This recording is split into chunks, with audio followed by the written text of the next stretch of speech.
যেই ডিসকাশন করতে চাই তাতে কিছুটা হলেও আপনি কনফিউজড হবেন, কিছুটা হলেও হাসবেন, কিছুটা হলেও বিরক্ত হবেন, এবং এটার ইনসাইডে যেসব গেম চলছে, যেসব ধান্দাবাজি চলছে, সেই ব্যাপারগুলো আপনাদের সামনে আমি রিয়াসাদ আজিম বরাবরের মতো প্রকাশ করে দেব।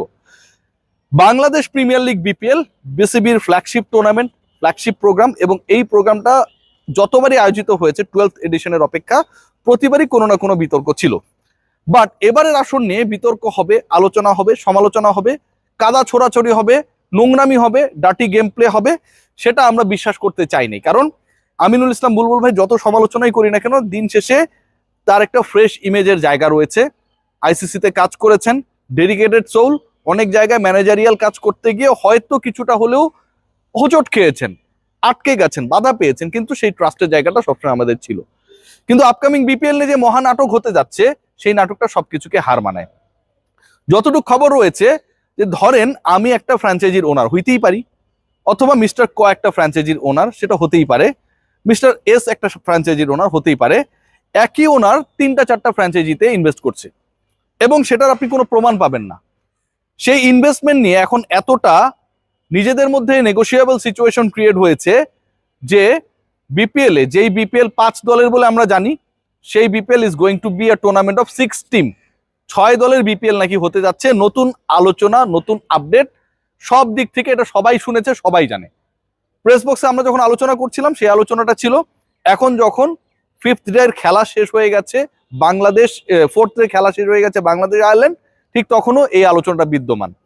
ষষ্ঠ দল হিসেবে যেই দলটাকে ইনক্লুড করার আলোচনা রয়েছে,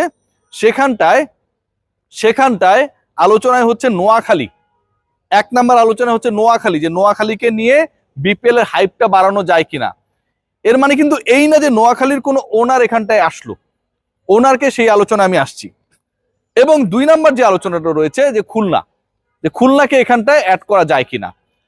3 নাম্বার যে বিষয়, যে আসলে ভিজিবল ওনার কে হতে যাচ্ছে, সেখানটায় যে ডিসকাশন, সেটা যতটুকু জানতে পেরেছি যে দেশ ট্রাভেলস, যারা রাজশাহীর দল নেয়ার ব্যাপারে আগ্রহী ছিল, এবং Desh travels they are a proper representative of the northern side of the country, Rajshahi এরিয়ারই তারা রিপ্রেজেন্টেশন করে।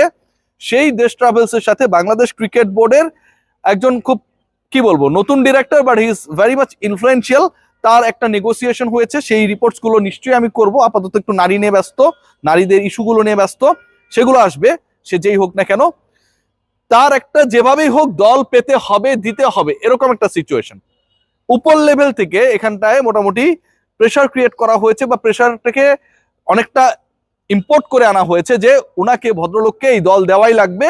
দেশ ট্রাভেলস এর ব্যানারে যেই দলটা আসছে, সেই দলটা এখন রাজশাহী তো যেহেতু নাবিল গ্রুপ করছে, সো দেশ ট্রাভেলস এর ব্যানারে যেই দলটা আসছে সেটা হতে পারে নোয়াখালী অথবা খুলনা, দুটার যে কোনো একটা। এবং এটাকে জাস্টিফাইড করার জন্য গতকালকে ক্রিকেটারদেরকে বলা হয়েছে, মানে ক্রিকেটাররা তো জানে না who are going to be the owner, right, যে একটা দল বাড়লে কেমন হয় টাইপের আছে না, ভাই আজকে বিরিয়ানি খাইলে কেমন হয়, হ্যাঁ ভালো হয়, ঠিক আছে, বিরিয়ানির মধ্যে আপনি কি দিচ্ছেন আর পাকাইছে কে, এটা তো আপনি জানেন না।